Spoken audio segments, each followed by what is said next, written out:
আবারও রাজধানী সহ বিভিন্ন স্থানে 4.3 মাত্রার ভূকম্পন অনুভূত। নরসিংদীতে ভূতত্ত্ববিদদের ফাটল পরিদর্শন, নিরাপত্তার ঝুঁকি চিহ্নিতের আহ্বান বিশেষজ্ঞদের। বিপুল পরিমাণ শক্তি সাবডাকশন জোনে জমা হয়ে রয়েছে, সেটা নিকট ভবিষ্যতে আরো বড় মাত্রার ভূমিকম্প এখানে আঘাত হানতে পারে। বড় ভূমিকম্প হওয়ার পরে সাধারণত আফটারশক হয় এবং আমি বলবো যে আজকে যেটা হয়েছে এটা ওই ভূমিকম্পেরই একটা আফটারশক।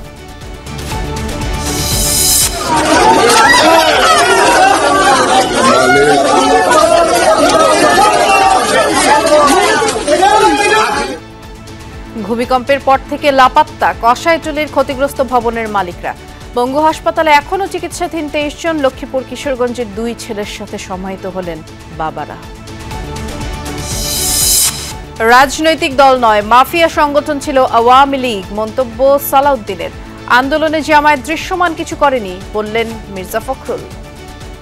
ফ্যাসিস্ট হাসিনাকে পরাজিত করবার জন্য ভিজিবল দৃশ্যমান কোনো কাজ দেখিনি। গণভোটের আইন হলেই প্রস্তুতির কাজ শুরু হবে জানালেন সিইসি। অবাধ সুষ্ঠু নির্বাচনের জন্য চাইলেন গণমাধ্যমের সহযোগিতা।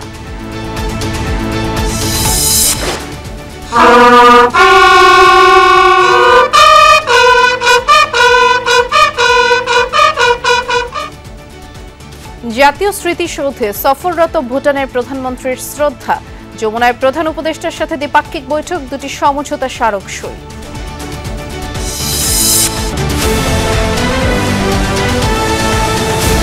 শুভেচ্ছা, আমন্ত্রণ সন্ধ্যার বাংলাদেশে। নুসরাত বৃষ্টি আপনাদের সাথে আছি। শিরোনামগুলো শুনছিলেন। শুক্রবারের শক্তিশালী কম্পনের পর আবারও রাজধানী সহ বিভিন্ন স্থানে ভূমিকম্প। এবার কম্পনের মাত্রা 4.3। এখন পর্যন্ত কোথাও ক্ষয়ক্ষতির তথ্য পাওয়া যায়নি। এর আগে 24 ঘন্টার ব্যবধানে সকালে ভূমিকম্প হয়, যার উৎপত্তি স্থল ছিল ঢাকা থেকে 29 কিলোমিটার দূরে নরসিংদীর পলাশে। যদিও অনুভূত হয়েছে আশুলিয়ার বাইপাইলে। ভূমিকম্প গবেষণা কেন্দ্র জানিয়েছে রিক্টার স্কেলে ওই ভূমিকম্পের মাত্রা ছিল 3.3। সকাল 10:36 12 সেকেন্ডে আশুলিয়ার বাইপেল এলাকায় ভূমিকম্প হয়েছে এমন তথ্য দেয় আবহাওয়া অফিস। পরে ভূমিকম্প পর্যবেক্ষণ ও গবেষণা কেন্দ্র জানায় রিক্টার স্কেলে এর মাত্রা 3.3। এবার উৎপত্তিস্থল নরসিংদীর পলাশ। গবেষণা কেন্দ্রের ভারপ্রাপ্ত কর্মকর্তা রুবায়েত কবির জানান, এবারের কম্পনটি গতকালের 5.7 মাত্রার ভূমিকম্পেরই আফটারশক। আজকে 10:36 আবার একটা ভূমিকম্প হয়েছে, যেটার ম্যাগনিটিউড 3.3। বাট গতকাল যে ভূমিকম্পটা হয়েছিল ওটার উৎপত্তি স্থল আমরা বলেছিলাম যে মাধবদী নরসিংদীর। আজকে হয়েছে এটা নরসিংদীর পলাশে। বড় ভূমিকম্প হওয়ার পরে সাধারণত আফটারশক হয় এবং আমি বলবো যে আজকে যেটা হয়েছে এটা ওই ভূমিকম্পেরই একটা আফটারশক। তিনি জানান, প্রাথমিক ধারণা ছিল উৎপত্তিস্থল ঢাকার উত্তর পশ্চিমে, কিন্তু বিশ্লেষণে দেখা যায় কেন্দ্র সরে গেছে উত্তর পূর্ব দিকে, অর্থাৎ নরসিংদীর পলাশে। মৃদু হওয়ায় সাধারণ মানুষের কাছে খুব একটা অনুভূত হয়নি। আমরা যে কালকে যে দৃশ্যটা দেখছি, ওই দৃশ্যটা ঘুমো থাকলেও লাগে যখন আবার আইতেছে। আজকে মনে করেন যে এটা আমরা টের পাইছি না পাইলেও কিন্তু অনুভব করছি যে আবার এরকম ধরনের একটা ভূমিকম্প লাগছে আর কি। এটা আমরা টের পাই না, বিশেষ করে আমি টের পাই না। কালকের এটা তো কঠিন। আমার জন্মের পরে এত বড় দুর্যোগ আর দেখি নাই বা শুনছিও না। এদিকে ভূমিকম্পে নরসিংদীর পলাশ রেসিডেন্সিয়াল মডেল কলেজের মাঠে দেখা দেয়া ফাটল পরিদর্শন করেছে ঢাকা বিশ্ববিদ্যালয়ের ভূতত্ত্ব বিভাগের একটি দল। র্যাপিড ফিল্ড টেস্টের অংশ হিসেবে বেলা 12টায় ভূতত্ত্ব বিভাগের গবেষক, শিক্ষক ও শিক্ষার্থীদের একটি দল ঘটনাস্থলে পৌঁছায়। এই ফাটলটা কি ভূমিকম্পের সাথে সম্পর্কজনিত কিনা সেটি আমরা আজকে নির্ণয় করছি এবং এখান থেকে আমরা স্যাম্পল কালেক্ট করছি, যা হলো কি আমরা আমাদের গবেষণাগারে নিয়ে আমরা সেটা পরীক্ষা করে দেখব। এই ভূকম্পনের কারণে যে নিদর্শনগুলা আমরা কাজে লাগাই সেগুলাকে সংগ্রহ করার জন্য, অ্যাকচুয়ালি এটা উপাত্ত সংগ্রহের কাজে আমরা আসছি। এই আবহাওয়াবিদের মতে একটি বড় ভূমিকম্প হলে পরবর্তী কয়েক ঘন্টা বা কয়েকদিন ধরে এ ধরনের মৃদু কম্পন অব্যাহত থাকতে পারে, আর এই ধারাবাহিকতা ভবিষ্যতের সম্ভাব্য ঝুঁকির দিকেও ইঙ্গিত করে। বড় ভূমিকম্পের আশঙ্কা জনমনে বাড়াচ্ছে উদ্বেগ, উৎকণ্ঠা। রেদওয়ান আহমেদ, যমুনা নিউজ, ঢাকা।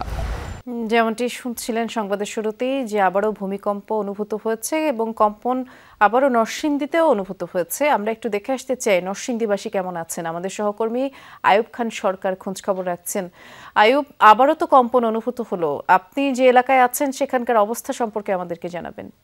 বৃষ্টি, আমি রয়েছি নরসিংদীর পৌর শহরে রয়েছি। তো এখানে আজকে এলাকাবাসীর সাথে কথা বলে যেটা জানতে পেরেছি যে আসলে ঠিক সন্ধ্যা 6:05 ভূকম্পন অনুভূত হয়েছে এবং এই ভূমিকম্পের তীব্রতা কতটুকু ছিল আসলে সেই আবহাওয়া অধিদপ্তর নরসিংদীতে রয়েছে, কিন্তু রেক্টার স্কেল মাপার মতো সেই যন্ত্র তাদের নেই, যার কারণে আমরা নরসিংদীবাসী হিসেবে আসলে সেটা জানতে পারিনি। আর পাশাপাশি হচ্ছে যে আপনাকে জানিয়ে রাখি বৃষ্টি, যে আজকে সকালে কিন্তু নরসিংদীর পলাশেও ভূমিকম্পের উৎপত্তি হয়েছিল, কিন্তু সেটা কারণে সেখানে সেই পলাশবাসী কিন্তু সেটারও সেই ভূমিকম্পের অনুভূতিটা টের পায়নি।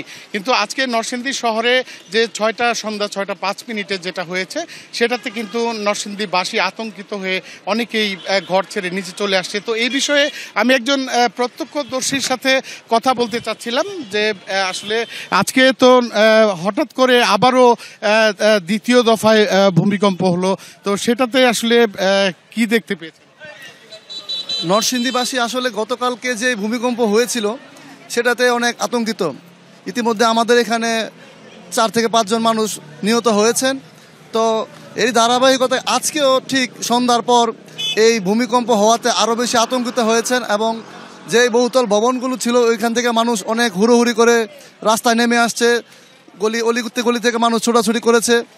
এখন এটা থেকে আসলে আমার মনে হয় যে নরসিংদী পৌরসভার যে দায়িত্বপ্রাপ্ত ব্যক্তিরা আছেন, নরসিংদীর যেই বিল্ডিংগুলো আছে, আমার মনে হয় না যে অনেক শত শত বিল্ডিং এখানে কোনো প্রকার কোনো নিয়ম নীতির তোয়াক্কা ছাড়াই বিল্ডিংগুলো করেছে এবং বহুতল ভবনগুলোর অনেকগুলো ঝুঁকিপূর্ণ। বৃষ্টি, আপনি শুনতে পাচ্ছিলেন যে আসলে এই একজন যিনি প্রত্যক্ষদর্শী আসলে ভূমিকম্পের সময় তিনিও দৌড়ে তার ভবন থেকে নিচে চলে আসছেন। তো আসলে এখানে পৌরসভায় কতগুলো যে বহুতল ভবন রয়েছে এবং কত ভবনের যে অনুমতি নেই সেটার বিষয়ে সেটির একটি হিসাব নিকাশ চলছে। ধন্যবাদ, আপনি বিস্তারিত জানাচ্ছিলেন আয়ুব। শুক্রবারের ভূমিকম্প দেশের জন্য বড় সতর্কবার্তা। ভবিষ্যতে আরও তীব্র ভূমিকম্পের মুখোমুখি হতে পারে বাংলাদেশ, এমন আশঙ্কা করছেন ভূতত্ত্ববিদরা।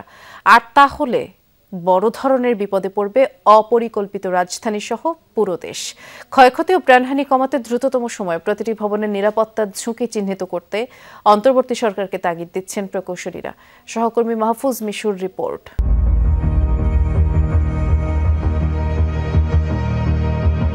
শুক্রবার সকাল 10:38। কেউ কাজে, আবার ছুটির দিন হওয়ায় অনেকেই ছিলেন বাসাবাড়িতেই। হঠাৎ কেঁপে উঠল পুরো দেশ।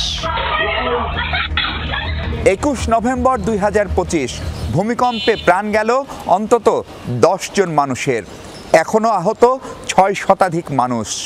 বন্ধ হয়ে গিয়েছিল তৎক্ষণাৎ ঘোড়াশাল সহ অন্তত 7টি বিদ্যুৎ কেন্দ্র। এমনকি সর্বাধুনিক মেট্রো রেলেরও 6টি স্টেশন অল্প বিস্তর ক্ষতিগ্রস্ত। দিন পেরুলেও ভূমিকম্পের সেই ভয় আতঙ্ক কাটেনি ঢাকাবাসীর। অনেকেই বলছেন জীবনে এমন পরিস্থিতির মুখোমুখি হননি। আগামীতে কি হবে সেই ভাবনাও উদ্বেগ বাড়াচ্ছে তাদের। আমাদের ঘরের দেওয়াল ফাইটে গেছে, আবার অনেক জিনিসপত্র অনেক নষ্ট হয়ে গেছে। মাইল টাইপের ভূমিকম্প ছিল, তাতেই 10 জন মারা গেছে। এখন বড় টাইপের হলে আমরা কিভাবে এটা ডিল করব, এটা নিয়ে খুবই অবস্থা খারাপ এবং ওই ভয়টা মানসিকভাবে সারাদিনই আমাদেরকে তাড়া করছে। লক্ষ্মীবাজার এলাকায় থাকি, তো ওই এলাকাতে যেটা দেখা যাচ্ছে ভবনগুলো যেরকম একটু একটার সাথে একটা লাগানো, এই ধরনের বড় দুর্ঘটনায় একটু ক্ষয়ক্ষতি হওয়ার সম্ভাবনা ওই জায়গাটা একটু বেশি। আমাদের ওই ট্রেনিংটাও প্রয়োজন যে আমাদের আসলে কি করা উচিত। ধরেন হঠাৎ ভূমিকম্প হলো, আমরা কি করব। এই ভূমিকম্পের উৎপত্তিস্থল ঢাকার অদূরে নরসিংদীর মাধবদীতে। ভূতত্ত্ববিদরা বলছেন 2টি প্লেটের সংযোগস্থলে এর উৎপত্তি, যার গভীরতা 10 কিলোমিটার। 1000 বছর ধরে শক্তি সঞ্চয় হয় এসব সংযোগস্থলে। যখনই হোক এই শক্তি বের হবেই। এই সাবডাকশন জোন 8.2 থেকে 9 শক্তি সম্পূর্ণ ভূমিকম্পের শক্তি এখানে জমা হয়ে আছে।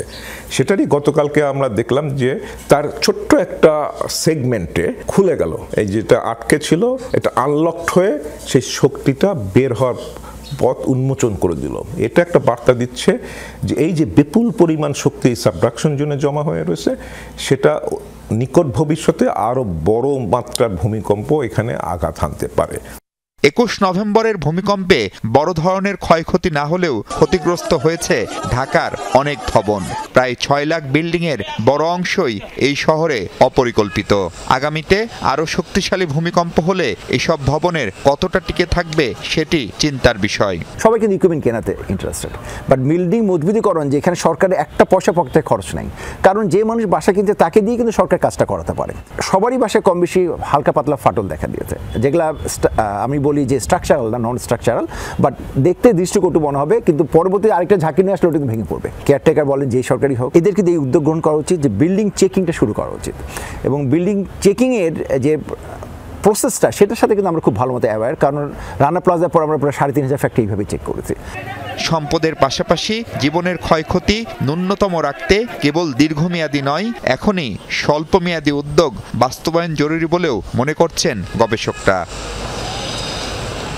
মাহফুজ মিশু, যমুনা নিউজ, ঢাকা। ভূমিকম্পের পর থেকেই লাপাত্তা পুরান ঢাকার কষাইটুলির ক্ষতিগ্রস্ত ভবন মালিকরা। শনিবার সকালে ভবন পরিদর্শনে গিয়ে 3 মালিকের কারোরই দেখা পায়নি রাজধানী উন্নয়ন কর্তৃপক্ষ রাজুকের কর্মকর্তারা। ভূমিকম্পে পুরান ঢাকার বেশ কয়েকটি ভবন হেলে পড়ায় উদ্বেগ আর উৎকণ্ঠায় আছেন এলাকার বাসিন্দারা। সহকর্মী রাব্বি সিদ্দিকীর রিপোর্ট। শুক্রবারের ভূমিকম্পে পুরান ঢাকার বংশালের কষাইটুলির এই 7তলা ভবনের ছাদের রেলিং ভেঙে পড়ে প্রাণ যায় 3 জনের। একদিকে ভূমিকম্প, অন্যদিকে তিনটি তাজা প্রাণের এমন মর্মান্তিক মৃত্যু, সব মিলিয়ে আতঙ্ক শোক যেন গ্রাস করেছে এলাকাবাসীকে। আমরা যে কি বিপদে আছি, কখন কি দুর্ঘটনা ঘটে যায় তা আমরা বলতে পারি না। ঝুঁকিপূর্ণ পুরা ঢাকাটাই, শুধু আমার ভবন না, আমরা তো থাকবোই ভাই, আমাদের তো এরকম টাকা পয়সা নেই, বাবার দাদা বাবা ওই আমরা থাকছি, যাবোটা কোথায় ভাই? বহু সরকার আসছে এবং বহু সরকার চলে যাচ্ছে, কিন্তু পুরান ঢাকার যে অবস্থানগুলো, গিচি যে বিল্ডিংগুলো, এগুলো বিল্ডিং কোডের কোনো তোয়াক্কা করতেছে না। শনিবার সকালে ভবনটি পরিদর্শনে আসেন রাজধানী উন্নয়ন কর্তৃপক্ষ রাজুকের কর্মকর্তারা। কোনো রকম ইট বালু দিয়ে রেলিং করা হয়েছিল, ভূমিকম্পে সেটি ভেঙে পড়ে। ভবনটির মালিক 3 ভাই।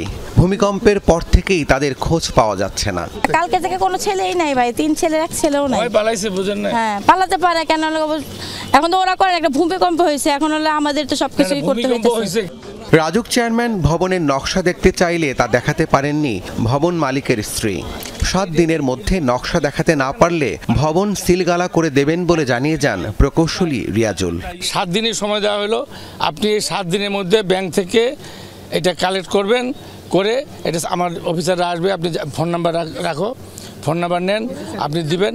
আর না হলে আমি বলে দিলাম, আমি নিচেও বলে যাব, সবাই বাড়ি বলে যাব, 7 দিন পরে যদি নকশা না দেন তাহলে কিন্তু বিল্ডিংটা আমরা বন্ধ করে দেবো। কষাইটুলিতে আরও 2টি বাড়ি একটির সাথে আরেকটি লেগে যায় ভূমিকম্পে। নয়াবাজারে লাগোয়া 3টি বিল্ডিংয়ের একটিতে ধরেছে ফাটল। এমন ফাটা ছিল না, অল্প ছিল, কিন্তু আস্তে করে দিছিল। এরকম হাওয়া হয়ে আসছে কবে থেকে? না, এই কালকে থেকে। জি, এমনটা ছিল না, এটা একটু হেলছে, এই কারণে এমনটা হয়েছে।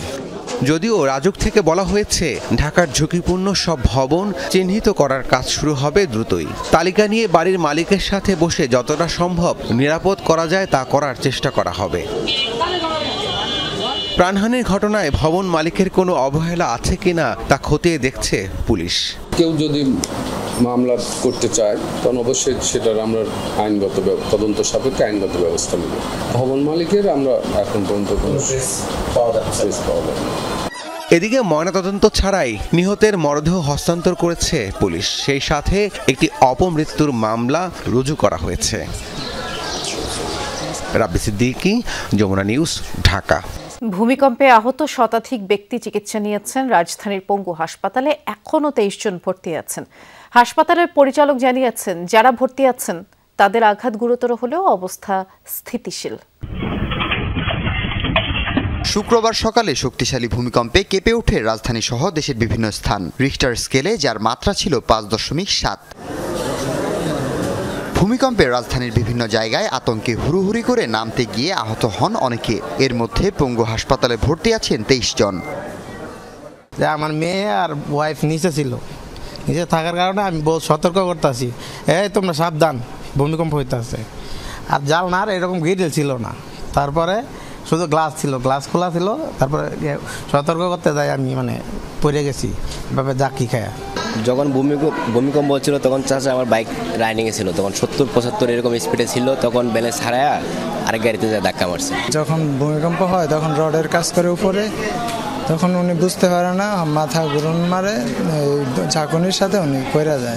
পঙ্গু হাসপাতালের পরিচালক ডাক্তার মোহাম্মদ আবুল কেনান জানান, ভর্তি রোগীর মধ্যে কেউ আশঙ্কাজনক নেই, সবার অবস্থা এখন স্থিতিশীল আছে। তো আমাদের এখানে 119 জন সর্বমোট আহত অবস্থায় এসেছে। এদের অনেকেই গুরুতর আহত, কারো হাত ভাঙ্গা, কারো পা ভাঙ্গা, কারো জয়েন্ট ছুটে গেছে। তো এদের মধ্যে বেশিরভাগই আমরা প্রাথমিক চিকিৎসা দিয়ে ছেড়ে দিয়েছি। এই জনের একটু অবস্থা গুরুতর, তাদেরকেও অপারেশন করা হয়েছে, প্লাস্টার দেওয়া হয়েছে বা অন্যান্য চিকিৎসা দেওয়া হয়েছে, কিন্তু আবারও অপারেশন বা এই ধরনের চিকিৎসার তাদের প্রয়োজন রয়েছে। এখন পর্যন্ত চিকিৎসা নিয়েছে শতাধিক, বেশিরভাগকেই প্রাথমিক চিকিৎসা দিয়ে ছেড়ে দেওয়া হয়েছে। হাসিবুল করিম বিজয়, যমুনা নিউজ, ঢাকা। রাজধানীর বংশালে ভূমিকম্পে ভবনের ধসে পড়া রেলিংয়ের আঘাতে নিহত বাবা ছেলে আব্দুর রহিম ও রিমনের দাফন সম্পন্ন হয়েছে লক্ষ্মীপুরের নিজ গ্রামে। কিশোরগঞ্জের পাকুন্দিয়ায় পারিবারিক কবরস্থানে সমাহিত করা হয় আরেক পিতা পুত্র দেলোয়ার হোসেন ও তার ছেলে ওমরকে। এছাড়া স্যার সলিমুল্লাহ মেডিকেল কলেজ হাসপাতালের শিক্ষার্থী রাফির শেষ ঠিকানাও হয়েছে বগুড়ায় নিজ গ্রামের বাড়িতে। রাজধানীর বংশালে মাংস কিনতে বাবা আব্দুর রহিমের সাথে দোকানে গিয়েছিল 13 বছরের ছোট্ট রিমন। শুক্রবারের ভূমিকম্পে ভবনের ধসে পড়া রেলিংয়ের আঘাতে সেখানেই মৃত্যু হয় তাদের।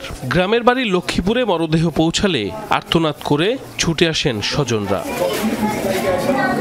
গাড়ি থেকে বাবা ছেলের মরদেহ নামানোর পর শোকে স্তব্ধ হয়ে পড়ে চারদিক। পরে বেলা 9টায় সদর উপজেলার বশিকপুর গ্রামে আস-সুন্নাহ মাদ্রাসা ও মসজিদ কমপ্লেক্স মাঠে হয় তাদের জানাজা। এরপর পারিবারিক কবরস্থানে সমাহিত করা হয় পিতা পুত্রকে। আমার ভাই গতকালকে সকাল 10:15 সময় বাসা থেকে বের হয়, ভূমিকম্প হয় 10:36 কি 37, তখন আমার ভাই এবং আমার বাতিজা দুইজন স্পট ডেটে মারা যায়। গতকালকে যে ঘটনাটি ঘটছে এটা অত্যন্ত মর্মান্তিক ঘটনা। আমরা আশা করব ভবিষ্যতে যাতে এই ধরনের ঘটনা না ঘটে। ভূমিকম্পের সময় নরসিংদী পলাশের গাবতলী এলাকায় পরিবারের সাথেই ছিলেন দেলোয়ার হোসেন। এ সময় একতলা ভবনের সিলিং ধসে গুরুতর আহত হন দেলোয়ার ও ছেলে ওমর। পরে উদ্ধার করে ঢাকা মেডিকেলে নেওয়া হলে চিকিৎসাধীন অবস্থায় মৃত্যু হয় তাদের। এরপর নরসিংদীতে প্রথম নামাজে জানাজা হয় বাবা ছেলের। পরবর্তীতে কিশোরগঞ্জের পাকুন্দিয়ায় দ্বিতীয় নামাজে জানাজা শেষে পারিবারিক কবরস্থানে দাফন করা হয় দেলোয়ার হোসেন ও তার ছেলে ওমরকে। মরহুম দেলোয়ার হোসেন উজ্জ্বল আমাদের ইএমসি জুট মিলের একজন কর্মচারী ছিলেন, অত্যন্ত সদালাপী, সৎ এবং ভালো মানুষ ছিলেন। এদিকে ভূমিকম্পে নিহত স্যার সলিমুল্লাহ মেডিকেল কলেজের দ্বিতীয় বর্ষের শিক্ষার্থী রাফির মরদেহ নেওয়া হয়েছে বগুড়ায়। দুপুরে শহরের সুচাপুর কেন্দ্রীয় ঈদগাহ মাঠে নামাজে জানাজা শেষে পারিবারিক কবরস্থানে দাফন করা হয় তাকে।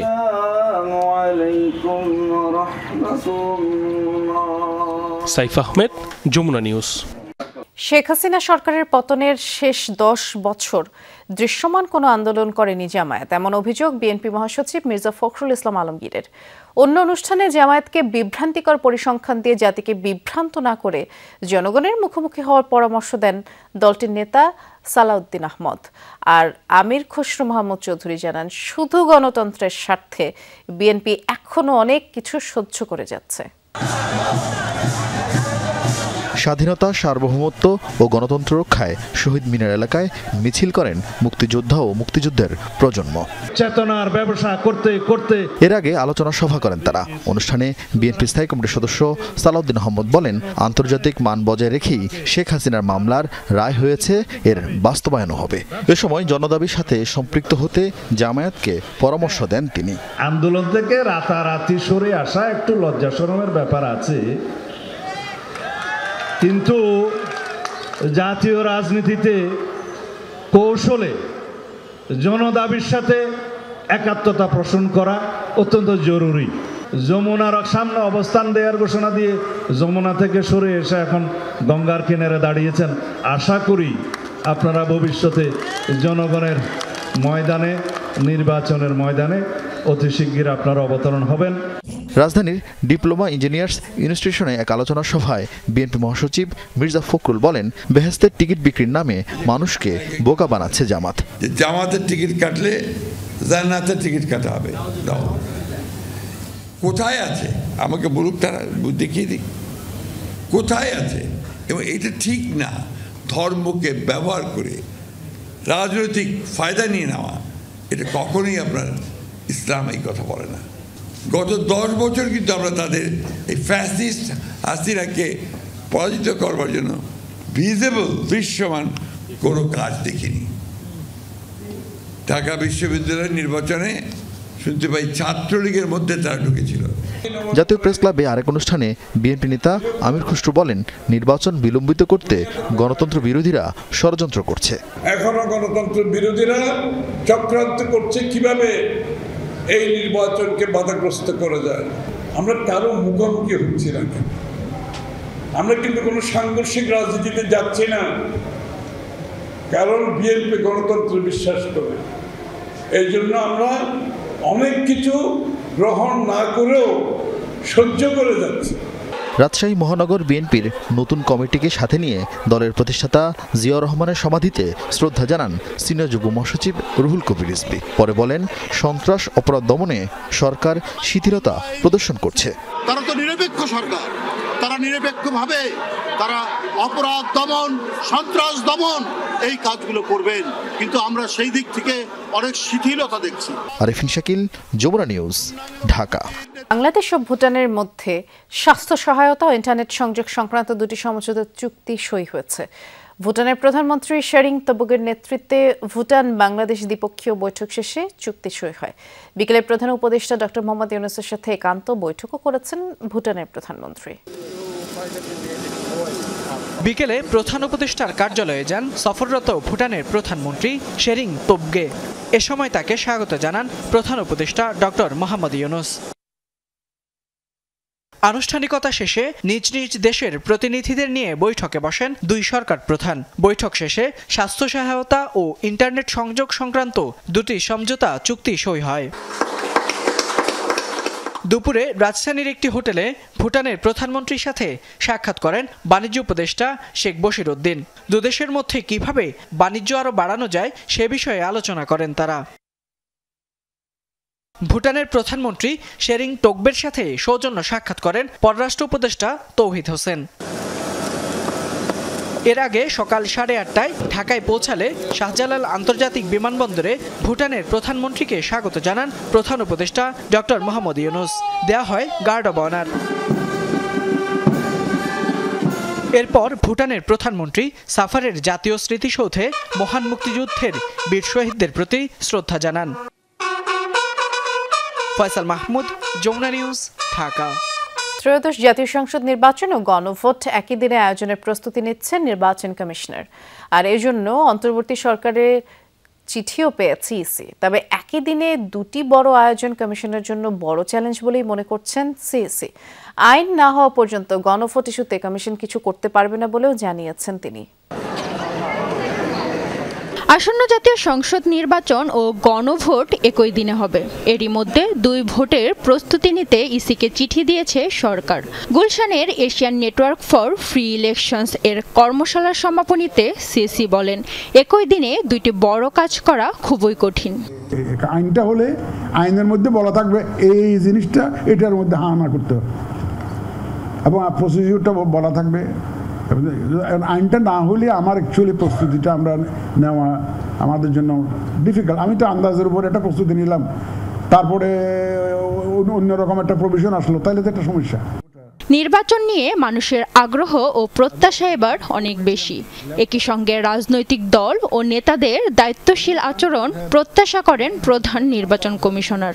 Our all political parties are also speaking that they want a free, fair and credible election. So by saying that, I feel that that is a commitment given by the political parties as well to the nation. That is another added advantage. But I can assure you, the audience, that our preparation for the election is going on in full swing, and we will remain prepared to deliver what we have committed.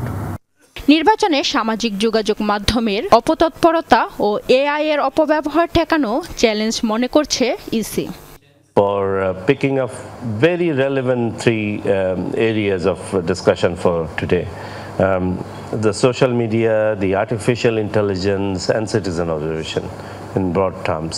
I think all three are immensely important for the upcoming election.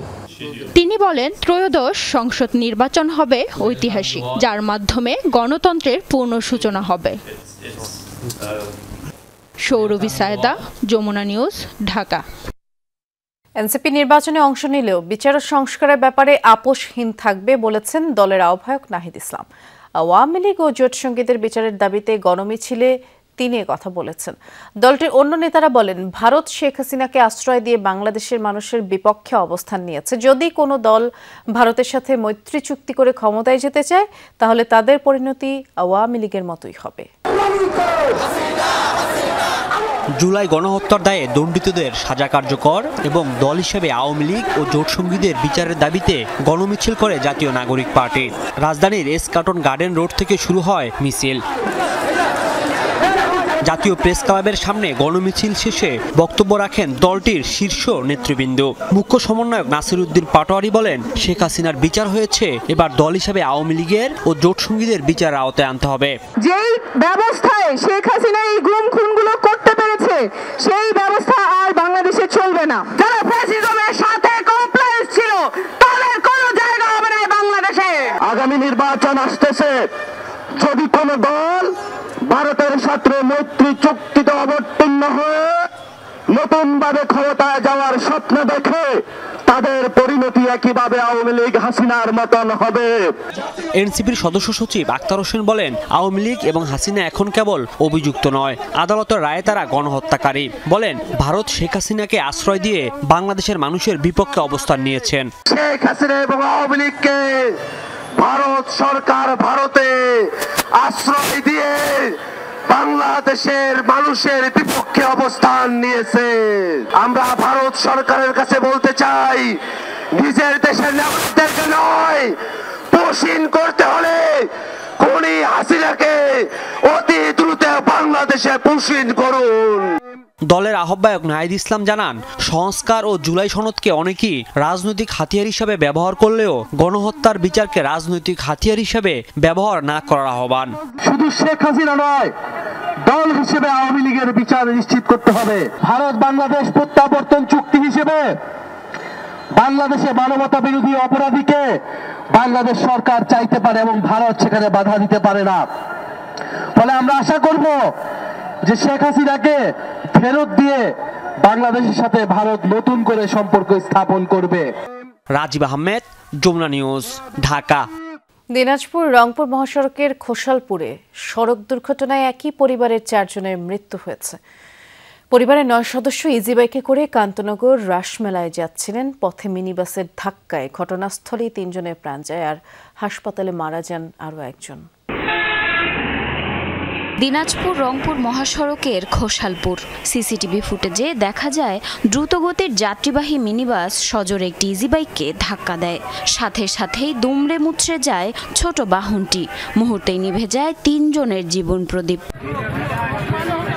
প্রত্যক্ষদর্শীরা জানায়, মকবুল হোসেনের পরিবারের 9 সদস্য easy বাইকে কান্তনগর রাসমেলায় যাচ্ছিলেন। পথে মিনিবাসের ধাক্কায় easy বাইকে থাকা মর্জিনা, সাবিহা ও এক শিশু নিহত হয়। গুরুতর আহত হন বাকি 6 জন। তাদেরকে হাসপাতালে নেওয়া হলে চিকিৎসক সার্জিনাকে মৃত ঘোষণা করে।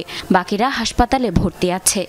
রংপুরের 10 মাইল থেকে আসতেছিল বাস, এই বাসটা আছে নিরন্তর হাড়ে ফেলে অটোটার কিন্তু সামনাসামনি, মানে ওর সাইড আছে, আর সাইডে কিন্তু অটোটা লাগাই দিল। যেটা মারা গেছে সে আমার বড় বউ আছে মদিনা, যেটা মারা গেছে সে আছে মদিনার বেটি। পুলিশ জানায়, ইজি বাইকটিকে ধাক্কা দিয়ে দ্রুতগতিতে পালিয়ে যাওয়ার চেষ্টা করে মিনি বাসটি। পরে স্থানীয়রা ধাওয়া দিয়ে বাসটিকে আটক করলেও পালিয়ে যায় চালক ও হেলপার। সড়ক দুর্ঘটনার তথ্য পেয়ে আমরা তাৎক্ষণিক হাইওয়ে পুলিশ যে মোবাইল টিম ছিল তাৎক্ষণিক ঘটনাস্থলে আসার পরে এখানে আমরা তিনজনকে মৃত অবস্থায় পাই। একই পরিবারের 4 জনের মৃত্যুতে এলাকায় শোকের ছায়া নেমে এসেছে। দ্রুত ঘাতক বাসটির ড্রাইভার ও হেলপারকে গ্রেফতার করার দাবি জানিয়েছেন স্থানীয়রা। জারিন অর্নি, যমুনা নিউজ। জাতীয় কিংবা বৈশ্বিক চ্যালেঞ্জ মোকাবিলায় সর্বদা প্রস্তুত বাংলাদেশ বিমান বাহিনী, এমনটা জানিয়েছেন বিমান বাহিনীর প্রধান air chief marshal Hasan Mahmud Khan. রাজধানীর তেজগাঁ সশস্ত্র বাহিনী দিবসের সংবর্ধনা অনুষ্ঠানে তিনি কথা বলেছেন। দেশের স্বার্থ ও সার্বভৌমত্ব রক্ষায় সবাইকে ঐক্যবদ্ধ থাকার আহ্বান জানান বিমান বাহিনীর প্রধান। বলেন, এখন অত্যাধুনিক যুদ্ধ বিমান, পরিবহন বিমান, হেলিকপ্টার সহ বিভিন্ন ধরনের সরঞ্জামে সমৃদ্ধ বিমান বাহিনী। বাংলাদেশ বিমান বাহিনী যে কোনো জাতীয় কিংবা বৈশ্বিক চ্যালেঞ্জ মোকাবেলায় সর্বদা প্রস্তুত থাকবে। আমরা সবাই মিলে বাংলাদেশ আকাশসীমা সুরক্ষা, দেশের সার্বভৌমত্ব রক্ষা এবং সশস্ত্র বাহিনীর গৌরব বৃদ্ধি করার অঙ্গীকার পুনর্ব্যক্ত করি। রাজনৈতিক দল, ব্যবসায়ী ও স্টেক হোল্ডারদের সাথে আলোচনা না করে চট্টগ্রামের বন্দর পরিচালনা বিদেশিদের হাতে দেয়া সঠিক সিদ্ধান্ত নয় বলে মন্তব্য করেছেন বন্দর বিশেষজ্ঞ, প্রকৌশলী, ব্যবসায়ী ও বিভিন্ন রাজনৈতিক দলের নেতারা। এক সেমিনারে বন্দর নিয়ে বিদেশিদের সাথে চুক্তির বিষয়ে জনসম্মুখে প্রকাশের দাবি জানান তারা। চট্টগ্রামের লালদিয়া কন্টেইনার টার্মিনাল প্রকল্প ও কেরানীগঞ্জে পানগাঁও অভ্যন্তরীণ কন্টেইনার টার্মিনাল পরিচালনায় বিদেশি প্রতিষ্ঠানের সাথে চুক্তির পর থেকেই চলছে নানা আলোচনা সমালোচনা। দীর্ঘমেয়াদী এই চুক্তি নিয়ে অন্তর্বর্তী সরকার কেন তাড়াহুড়ো করলো তার নিয়েও প্রশ্ন তোলেন বিশেষজ্ঞরা। শনিবার বিকেলে রাজধানীর কারওয়ান বাজারে চট্টগ্রাম বন্দর ব্যবস্থাপনায় বিদেশি বিনিয়োগ কতটা লাভজনক তা নিয়ে গোলটেবিল বৈঠকের আয়োজন করে ভয়েস ফর রিফর্ম।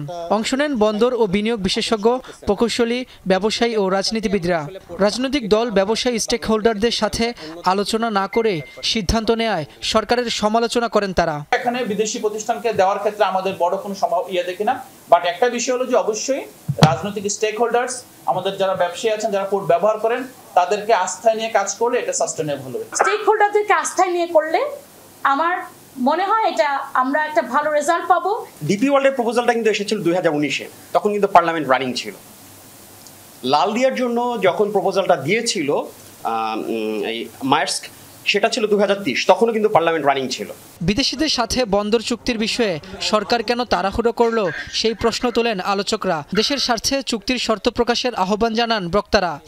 লালদিয়ার বলতে ওরা বলছে ডাইরেক্ট ঢুকে যাবে। আপনি বললেন আপনি ঝুঁকার মুখে তো আপনার প্রতিবন্ধকতা। আপনি যে বলছেন 7,000 to 8,000 TEUs, she has got a draft, minimum draft হবে 10 মিটার, হবে 12 মিটার, আপনার 12 উপরে আছে 8 মিটার, তা আপনি কি করে আসবেন? ইউ ক্যান, আপনার হোপ স্টেপ জাম দিয়ে আসতে পারবেন না। So that means water has to rise. You have to wait for the high water. পরিকল্পনা উপদেষ্টা ওয়াহিদুদ্দিন মাহমুদ বলছেন যে পায়রা বন্দর বাংলাদেশের অর্থনীতির জন্য একটা বিস্ফোরক। তাহলে আমরা কি চিহ্নিত করেছি যে কি কি কারণে এই বিস্ফোরণটা তৈরি হয়েছে, কিভাবে এই বিস্ফোরণটাকে আমাদের অর্থনীতি থেকে গেলানো হয়েছে এবং কি কি স্বপ্ন দেখানো হয়েছে, যেটা আসলে ভুল প্রমাণিত হবার পরও আমরা হুবহু একই রাস্তায় আবারও হাঁটছি। চট্টগ্রাম বন্দরের নিউ মোরিং টার্মিনাল পরিচালনায় সংযুক্ত আরব আমিরাতের ডিপি ওয়ার্ল্ডের সাথে আগামী ডিসেম্বরে চুক্তি হতে পারে। তবে বৃহস্পতিবার চুক্তির সকল কার্যক্রম স্থগিতের নির্দেশ দেয় উচ্চ আদালত। রাব্বি হোসেন, যমুনা নিউজ, ঢাকা।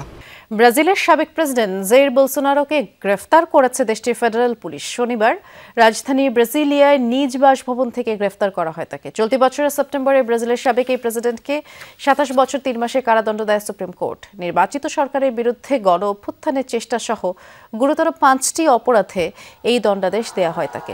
এর মাঝে আলাদা এক মামলায় গৃহবন্দী ছিলেন ডানপন্থী এই সাবেক নেতা। বোলসোনারোর বিরুদ্ধে দেশটির সর্বোচ্চ আদালত গ্রেফতারি পরোয়ানা জারি করলে তাকে গ্রেফতার করে পুলিশ। ভয়াবহ বিস্ফোরণে আগুন ধরে গেছে যুক্তরাষ্ট্রের লস অ্যাঞ্জেলেসের একটি কন্টেইনারবাহী জাহাজে। শহরটির সান পেড্রো বন্দরে নোঙর করা জাহাজটিতে শুক্রবার আচমকা এই বিস্ফোরণের ঘটনা ঘটে, আর সাথে সাথে আগুন ছড়িয়ে পড়তে শুরু হয়। বিচ্ছিন্ন হয়ে যায় জাহাজটির বিদ্যুৎ ও ক্রেন সংযোগ। আগুনের তীব্রতা বাড়তে থাকলে পরিস্থিতি নিয়ন্ত্রণে দ্রুত তৎপর হয় ফায়ার সার্ভিসের শতাধিক সদস্য। নিরাপদে সরিয়ে নেওয়া হয় জাহাজের ক্রুদের। প্রাথমিক তদন্তে বন্দরে বিষাক্ত দাহ্য পদার্থের সন্ধান পেয়েছে কর্তৃপক্ষ। সাময়িকভাবে বন্ধ ঘোষণা করা হয়েছে বন্দরটি।